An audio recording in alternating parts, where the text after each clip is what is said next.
Here we are. We're live. So here we are again. We're doing a an American broadcast today on checking in with some musos and what's happening with this whole COVID situation. And we have Sammy in. Where are you, Sammy? I'm in Black Oak, Arkansas, which is like a little bitty blip by Jonesboro, Arkansas, which is ironically my band's name as well. So, Yes. Right. Cool. And so it's Sammy B. So fine, yeah, isn't it? so far. That's what Jim calls me. It started out as Sammy B. So Fiend because I'm from, Louisiana and all.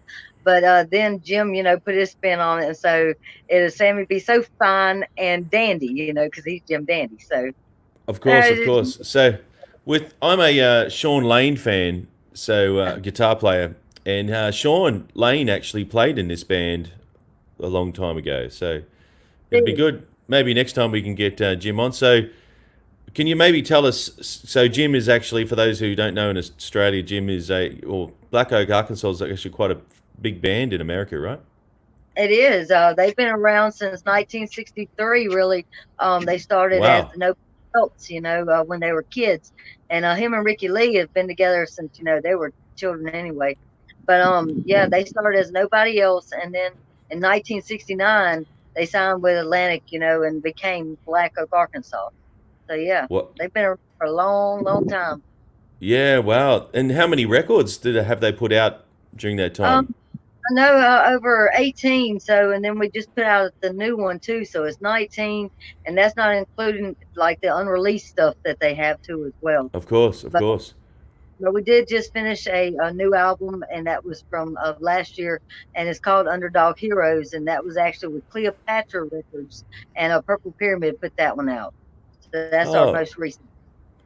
And what studio? Because I know in Memphis was the birth of rock and roll, actually. So, because I remember going through Sun Studios in Memphis where they have the demonstration of the first distorted guitar, right? Someone had a speaker on top of the car. That's what the story is. And before they went into Sun Studio, the speaker fell off the top of the car, broke the speaker cone, so it was making this distorted sound. And they fell in love with that sound. And next thing you know, they're building that kind of thing into a preamp. Anyway, so I'm getting off topic myself here, but so the studio. What studio did you guys record at? Oh, you said you were a Shawn Lane fan, so we actually recorded the whole album at Shawn Lane Studios there on Cooper. It's Oh, 831 Cooper, I think. Don't quote me on that one, but Shawn Lane Studios, and we actually finished it at Royal Studios with Boo Mitchell, and he did help the mixed and mastering, and did the production on it with Ricky so Lee and with Bill Mitchell, can you maybe elaborate on his credits? What?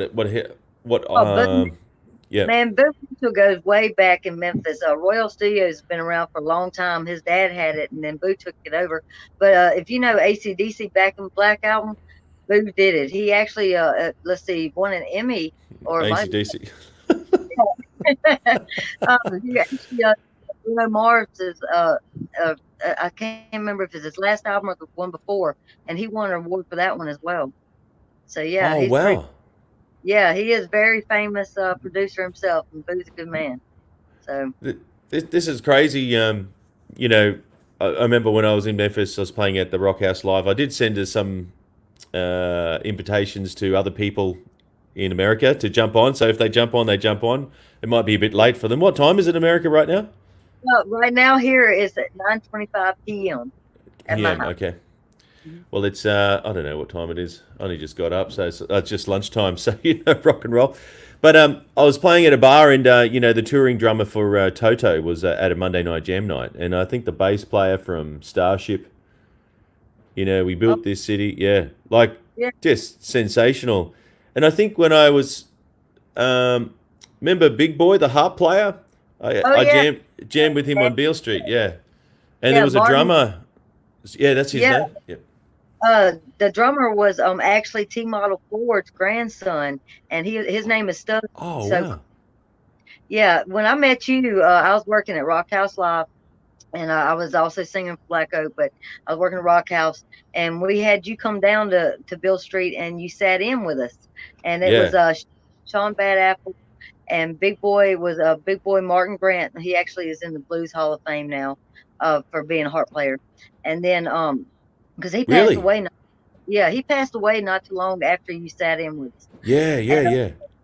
Carl White is, and he calls himself Stud, and he plays the guitar and also drums. But he is T. Model Ford's grandson. So I played with a lot of blues musicians before I got back into rock and roll. So yeah, Yeah, well, it's amazing the history and just the level of musicianship just locally. that's, Yeah, it's amazing. I love you it. know, I love it. I love it. it was just it was crazy. But you was all over. You were all over Memphis whenever you came in.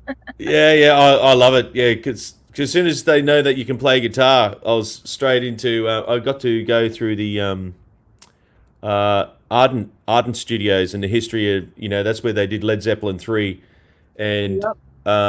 I think AC/DC recorded there as well at some stage, and just their client list is just like draw dropped on the ground, and the actual really cool thing because I got the After Hours tour and they presented me with Rolling Stone. I think it was Keith Richards' guitar, a Les Paul that was all decorated. They said, "Hey, you're from Australia. Here, play this." And so that was amazing. And then I got to go around and see they had a Mellotron there, which was the actual Mellotron used on Strawberry Fields Forever on the Yeah. Beatles record. Is like, what? This this is just mind blowing. And then went to Studio C, which is ZZ Top, Billy Gibbons financed, I believe. He financed that, and I was like, why do you have PowerPoints on the roof? Like, what kind of hardware? And I kid you not, this was the answer. They said the only reason we have I don't know, what do you call PowerPoints in America? Outlets or something? What do you Yeah. call them? Outlets. Outlets. Yeah. Yeah. And it sounded like pikelets, like mini pancakes when you say it with an accent. But I was like, why do you even have those on the roof? This is pretty weird. And they said, I kid you not, that they had to run fairy lights for ZZ Top because when they record, they like to have the ambient lighting. So that was hilarious. That was cool. But and the other thing, really cool thing, was the record machine that they cut the masters on is the Uh-huh. same one they've had all along. And That's right. so this is the same machine that they would have done. Jimmy Page and all these guys would have seen the same deal. They would have seen it, and it's just it I've was been that in. was cool. I got to record. It was in Studio B though. I got to record, and it was so Oh, freaking awesome.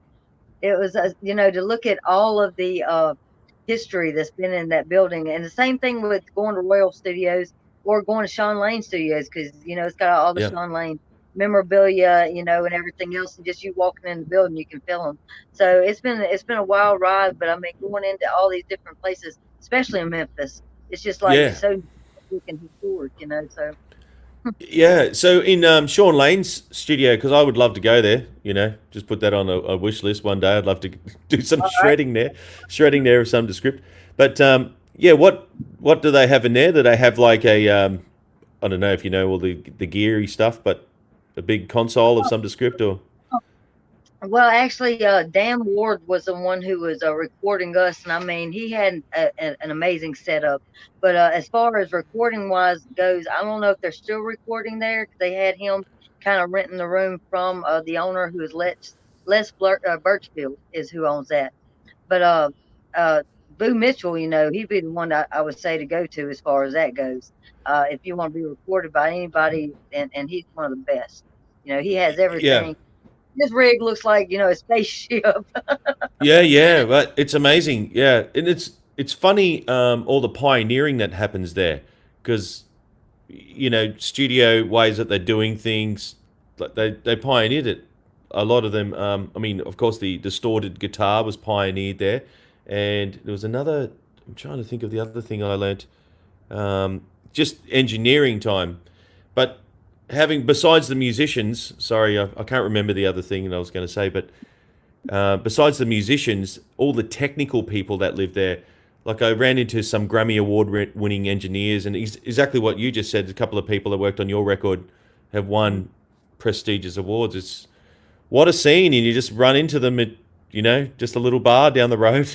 Like, whenever we was living in Memphis, Jim Dandy, he became like common as tap water is what he'd say, because you would be going into like Cash Saver or go down to, Popular Lounge or, Rock House Newtown. And he'd just be sitting there next to the freaking jukebox, with his head laid up on the jukebox listening to whatever. So it's Yeah. amazing that you run into and you meet along the way, how famous they really are. And they're just the most humble people that you'd ever meet. So.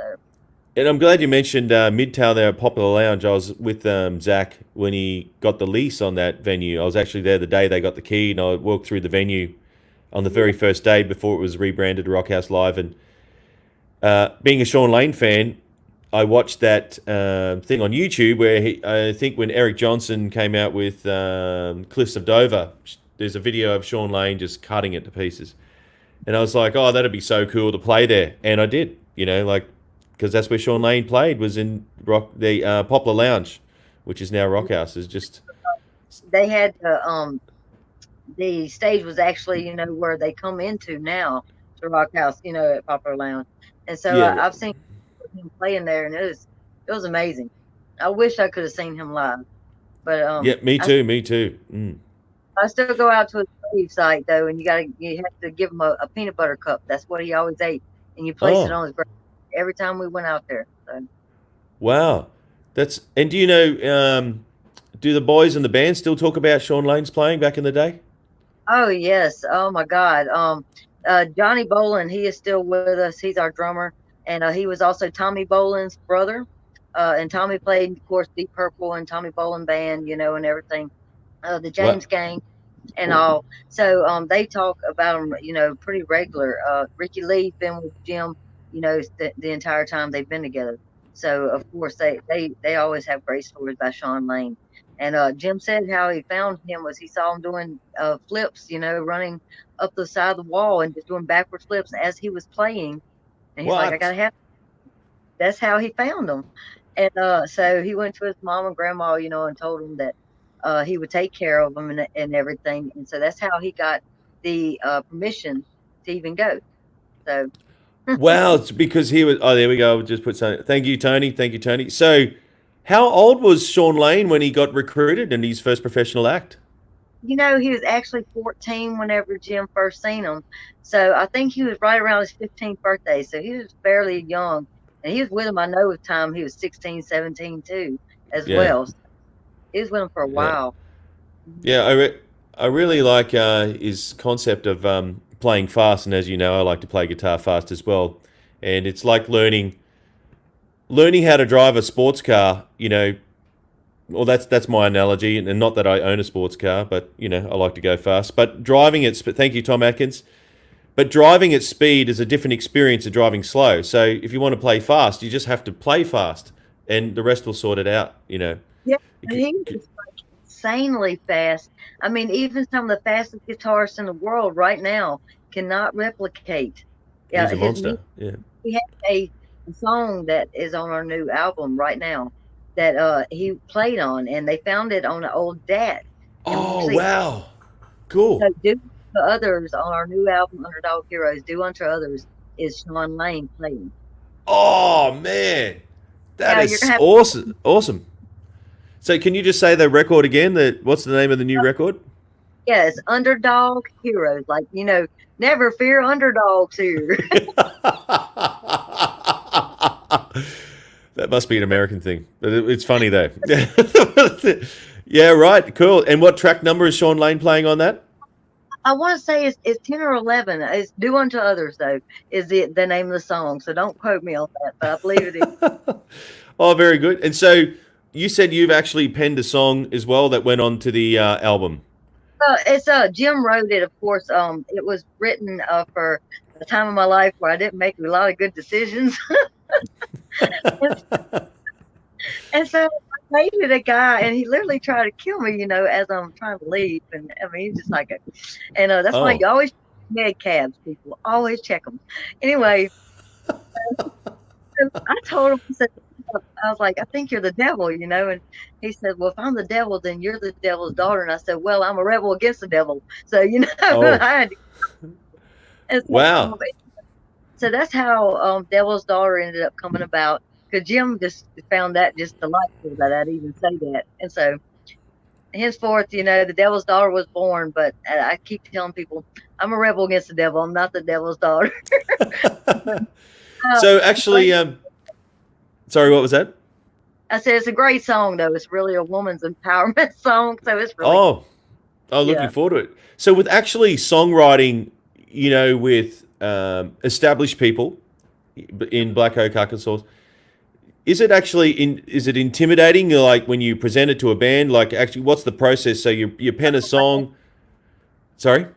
I said, "Oh man, yeah, it's definitely intimidating because I mean these guys have been around forever compared to me, but we're all really close as a family. So I mean Yeah. they take it in, with open arms. Whereas if you was with a band and just as a hired gun or whatever you want to say, then they would probably turn it about. But I mean they're all about people being creative within themselves. So we try to maintain a good family aspect about it.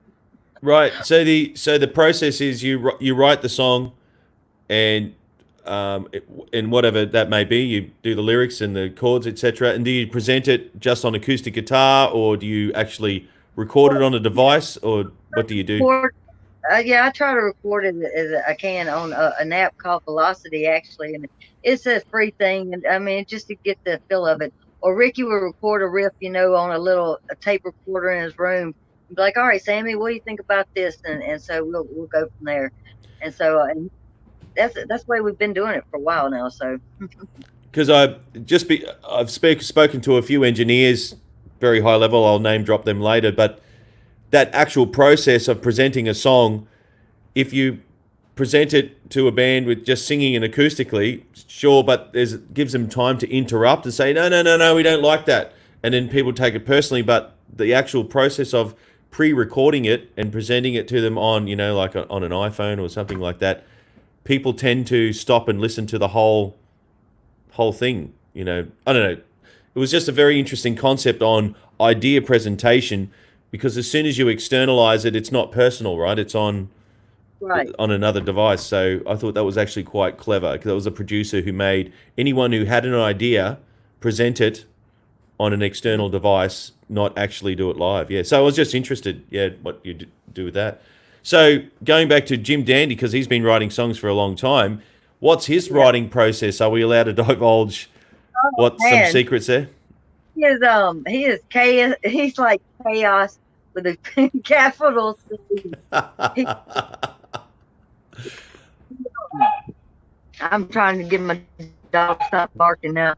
But Oh, okay. anyway, he usually writes a bunch of like scribbles, on little napkins or something wherever he is in the house at the time.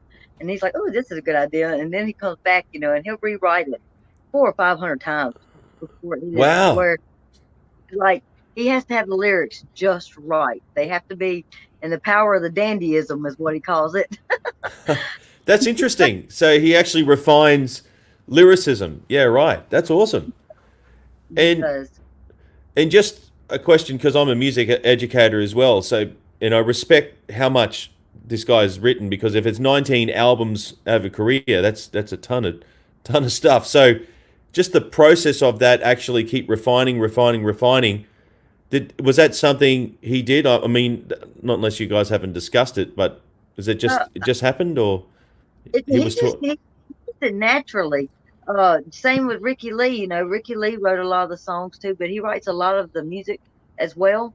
And I mean, it's like watching two artists. I mean, they're both so articulate, and being where Jim came from, he come from Black Oak, Arkansas, so he didn't have the education. A lot of people would have been from just experiencing his life. So it's amazing to see it all in action. And Ricky Lee will come up with music in his head while he's sleeping, like literally, Wow. and then he picks up and writes, the notes to it, or he writes his lyrics to it, or whatever. And so it's amazing to watch it all in action. Wow, that's really really cool. And with musical direction, so if when he writes his song, so it's got the lyricisms all checked out. With getting the rest of the rhythm section together, and when you're tracking and recording that, does he have a say in? I don't like the feel. it feels too heavy. We need to back the tones of the guitar off. Do we need to have more drums? So maybe that's a producer's role, but I'm just asking how much he has to do with it. No, for our last album, they actually got a chance to produce it themselves. So Boo did help with that, but so Jim would stop us and be like, "No, let's do this way." So he can't help himself. All right. I mean, everybody had like a good time, but as far as having a hard time in the studio, he'd wait until I got up there, to sing my song or something. And I was 8 months Thanks, Tom. pregnant, and he would just give me hell through the glass with funny faces and all kind of shit. But yeah, he would always listen to the song, a few times and be like, okay, let's try this, let's change this. And everybody kind of went with the flow, so it wasn't so bad. But yeah, they had to have it the way that they wanted it to sound, because to Jim and Ricky, it was really important for them to produce this album, because it is the sound of the Black Oak that they know and love, that's in their hearts, instead of somebody else how it should sound. So yeah, it was and really with that's really good. And with that's talking about the parts, but the sounds, was he more directive with, giving, say, if I was the guitarist, he would say, hey, put a clean sound on it or put a dirty sound. Like, would he give direction on the sound? I mean, yes. Right. Okay. Would which Ricky Lee would do that mainly more or than cowbell.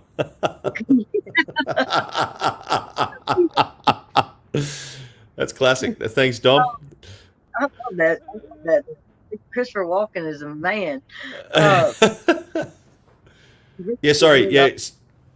Ricky would actually be more the maestro for our music. So he would be like, okay, can you make it sound like this? And he would go to a T, walk you through it. And oh my God, it would just come out just so amazing. We actually had one guitarist that played on it, Caleb Boyles. And I mean, Ricky had him sounding like really smooth. He played on Arkansas Medicine Man is one of the songs on our album. And it come out just mystical the way he played. And Ricky Lee actually walked him through what they wanted it to sound like. And it was pretty neat watching that too as well. Yeah, wow. So a lot of that, when you say he walked him through, was that like headspace setting for the actual? I think Frankie's just coming online there. Hang on one sec, Frankie. I'll get you in a sec, man. He made it. Yeah, he made it. Yeah. So just finishing this question. So with keeping the person in the right headspace to do the recording, is that what you mean? Keeping them on track?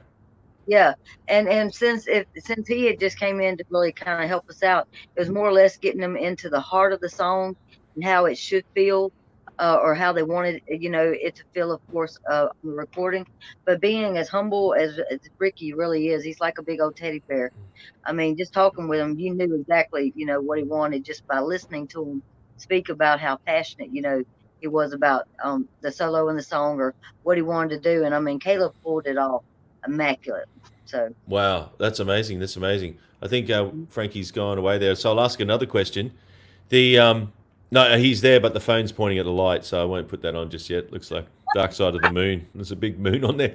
But with the actual recording, like I guess there's a lot of people who record at home and they become self-sufficient with everything, but with recording a band inside the studio, blah blah blah, there's a lot of people management that go into it. And I think a lot of people might misinterpret that, because you can be a great task manager and say, hey, I want this technically, but you need to be able to deliver that to the people to actually get everyone on the same page emotionally to play. That's where Shawn Lane, the track he played on, whenever me and Jim and Ricky were discussing even playing it live, I don't know anybody that can play this man's licks. And so when you hear the song, Doug, it's on YouTube. They have it free as well for people to hear it before they buy it. Go listen to Do Unto Others, and you tell me if you could play. I'm going to give it a go. Man. I love Shawn Lane. Like, he's amazing. He did this this really wide. I can't even. There we go. It's all opposite on this. You point left and it goes right. It's just weird. Yeah. And that's probably because I'm down under, right? Because you're in the northern hemisphere. Yeah, I'm really excited. Sorry, what's that? I've got my phone sitting on a swivel thing. There you go. There you go. Okay, cool. Oh, we'll get Frankie in one sec, but yeah, I'm so excited that Shawn Lane lives again because he's a monster guitar player and it's fantastic. Yeah, like he really set the bar for a lot of things. And what was so rock and roll in one of his interviews, they asked, "How do you practice playing fast?" He goes, "No, like just a natural, just a natural." But but I might get Frankie to drop in here. So here we go, ready to go, Frankie. And hello, Frankie. How you going, sir? Hey, how y'all doing? I'm Doug. So I haven't actually met. Oh, here we go. Hemispheres go make it go right to left. So I haven't met Frankie before personally. So thanks, Sammy, for sorting this out. So Frank is that we're actually live on YouTube and Facebook, and I'm a musician, guitar player, and so if you'd like to maybe introduce what you do and how you do it, you're a bit of a legend on the Memphis scene, I believe. I am. My name is Frankie Holly, and I'm with the band Frankie Holly and the Noise, and we play all over Memphis. We play all over everywhere. I guess anywhere that'll pay us, I guess we'll be there. So my question then, Frankie, or maybe because you're both touring musicians, how has this whole COVID-19 situation just crushed the music industry because no people gatherings, and how are you guys surviving in Memphis with no income?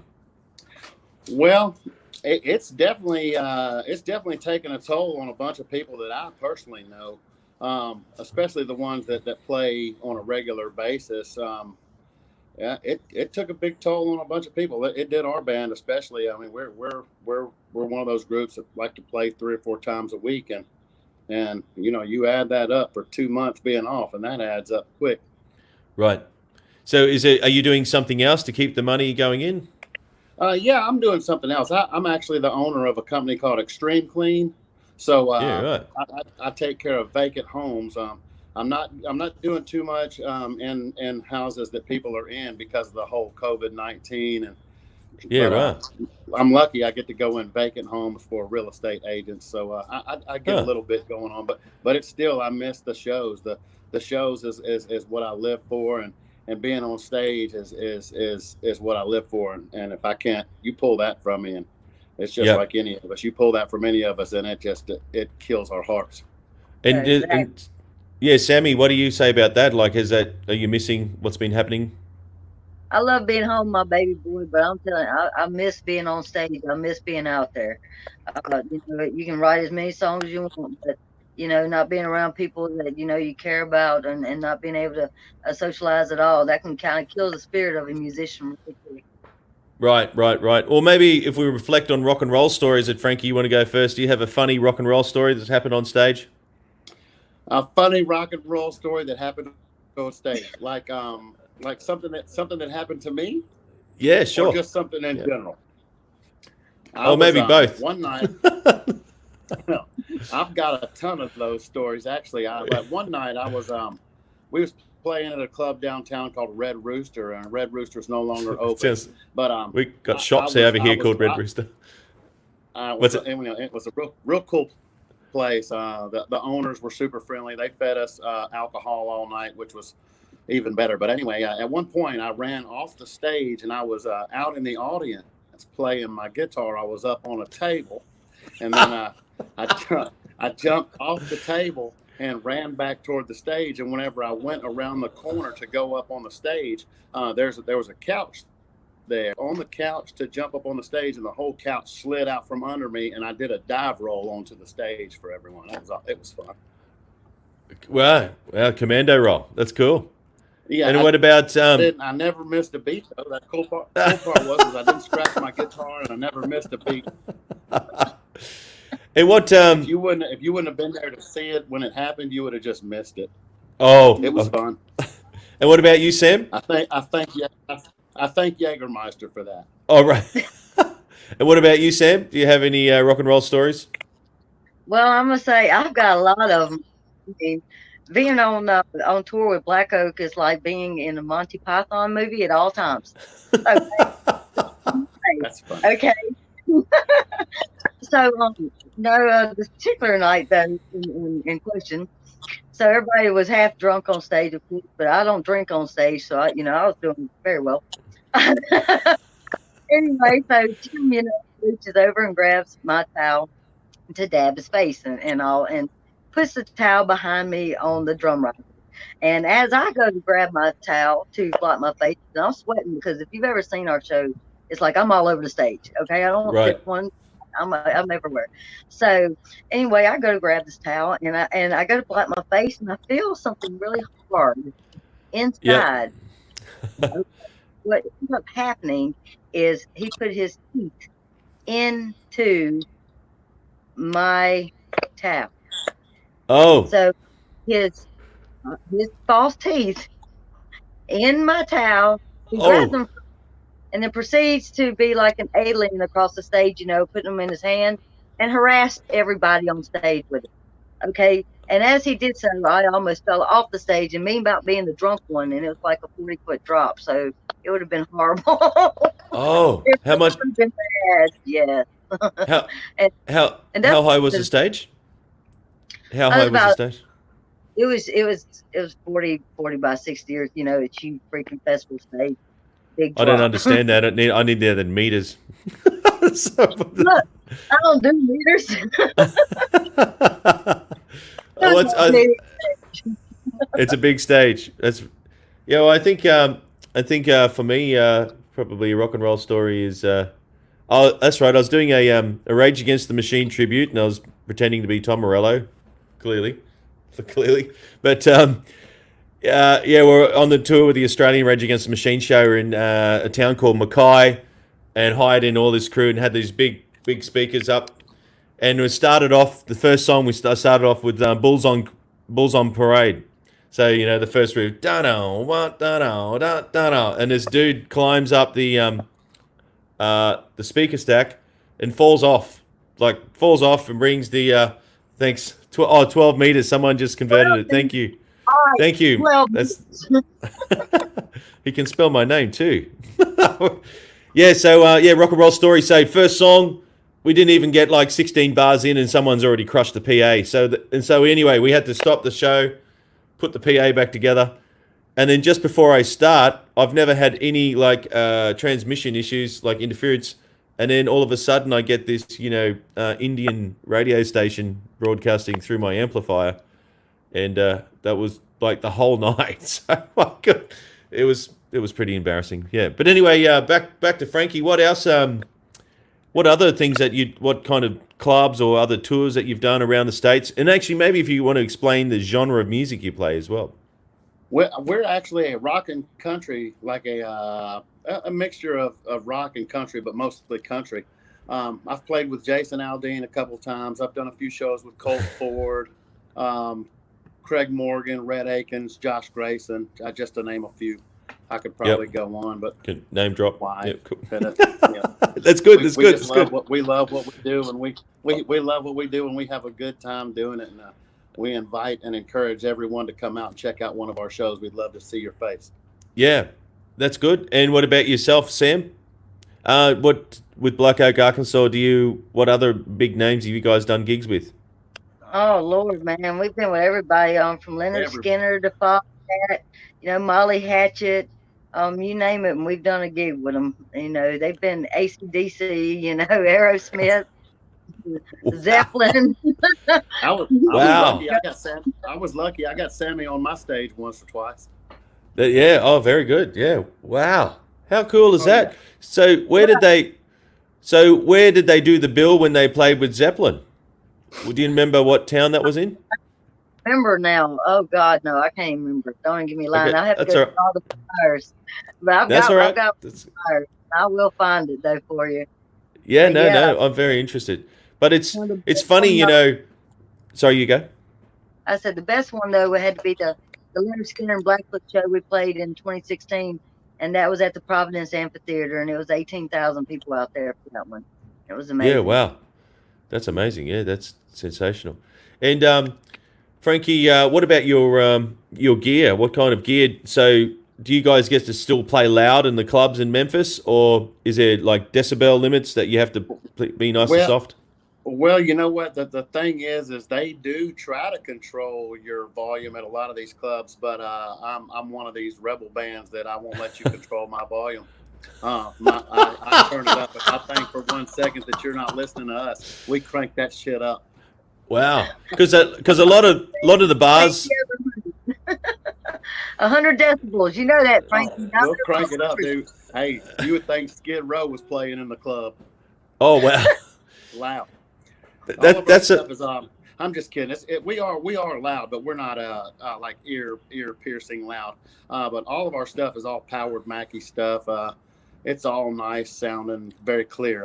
We get a lot of compliments on our sound, so obviously very we're good. doing something okay, I guess. And with the actual, like what you were saying with the dB type of thing, over here we have to actually play to whatever the law stipulates. Even some of the venues have a dB meter plugged into in the American term, outlet, so it actually cuts the power off to the stage. I'm not kidding. And sometimes that's not very good for your gear. You know, and as you're probably understanding current, if you turn everything off and turn it back on and it sucks all this current, it's going to blow something up, actually. And yeah, so I'm just wondering, do you guys have that issue? Any venues with a dB limit installed with the power? I never have. I've had a couple places that have come and asked us to turn it down just because it was a restaurant environment. So we respected their wishes and turned down a little bit. But for the most part, well, we don't. We like it loud. If it's too loud, you're too old. All right. Okay. And what about Sam? So most of the venues were you playing stadiums? I guess so. It's probably a different circuit. No, we play anywhere though. We play, bars, clubs, stadiums. It doesn't matter. Hey, Eddie. But no, we usually don't. And if you're gonna come to a Black Oak Arkansas concert, we're gonna be loud, and I'm the loudest one up there. I don't even think about it. What you talking about? I don't know anything about these decibels. Decibels. Decibels. So, and Frankie, do you use no digital modeling? You're using, like, what kind of amplifier? Is it pretty heavy geared, like a Fender or a Fender Twin or something? Well, most of the time, if we're doing a big show, a lot of those shows are powered. They're powered by people like TNT Sound, a couple other Nolan Sound around town. They bring big gear in, but for what we do in the clubs, we just use all of our powered Mackie stuff. And for your guitar amps, you're using valve amps? I play Takamine acoustics, and I actually just plug into a direct box and go straight into the PA. Oh, cool. Now, my guitar, he plays through a head rush. If you're familiar with the head rush. Yeah, so with the circuit band playing, has there been a shift with using digital gear, or is it just analog gear? I like everything. It don't matter. Julian, my guitar player, usually the one that sets all that stuff up. You've got your own road crew? That's awesome, man. Well, no, he's definitely not a road crew. He's just the smartest one of the group. All right, okay, fair enough. And what about you? And Sammy so thanks, John. Hope your friends are all safe. Hi friends. Hope you are all safe. Hi, Sam. So Sam, when you're touring, does everyone? This is a good question. Does Black Oak Arkansas?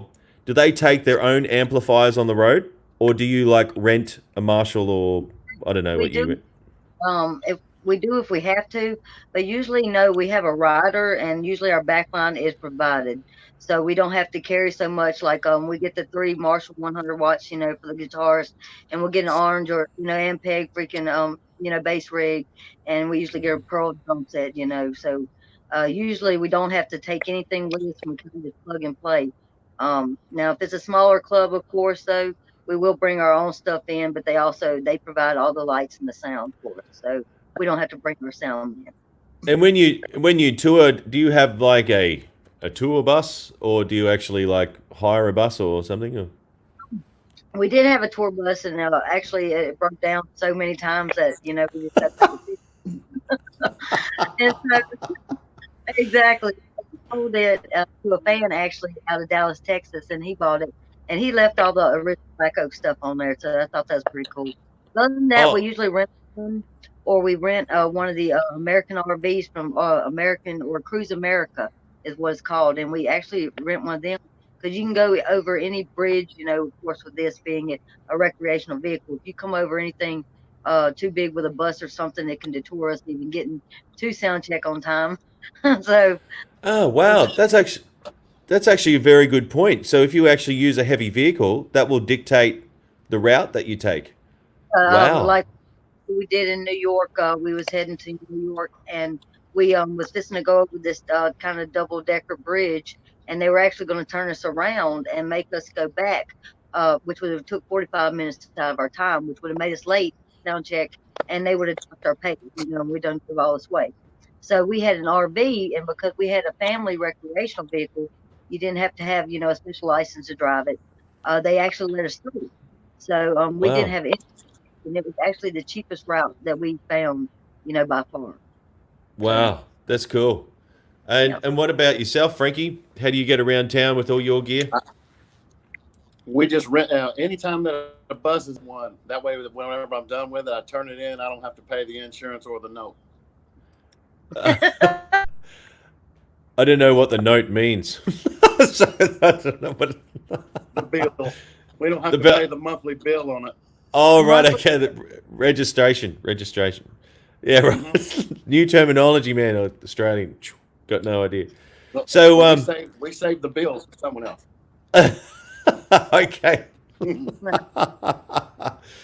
I went. I was in the States in January, and I went to there's a club in California called just outside of what's LA, called the Baked Potato.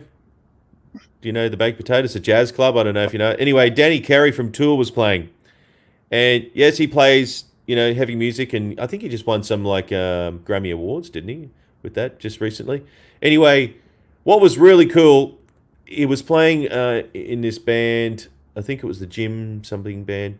Anyway, he's a sensational player. It was musicians' music. I mean, probably the easiest thing to listen to was the 13/8 tune, and he was just cutting it up all over the place. What was really cool, my point to the story, after the gig, loading out, he was lugging his own gear, and I mean, the last time I saw him was in massive stadiums, and in this pickup, he just put it in a pickup truck, and I just thought it was so cool. He's just so down to earth, but a monster player, just a monster player, yeah. So that's what I thought was really cool. Hey, And- That's funny that because we did a show with Colt Ford, and Jeff Bates played with us too. And Jeff Bates, I had seen him on previous shows, like you said, in coliseums and big places and big stadiums. And then whenever we played with him at the Jackson, at the Carl Perkins Civic Center in Jackson, he actually showed up in a Ford Taurus. Yeah, right. Yeah, he lived close by there, and it was no bus or no nothing. He just showed up in a Ford Taurus. He got out of it and come inside and played a few songs and got back in the car and took off. Oh, that's amazing. And what about you, Sam? Do you know anyone who drives normal cars but they're rock stars? I am.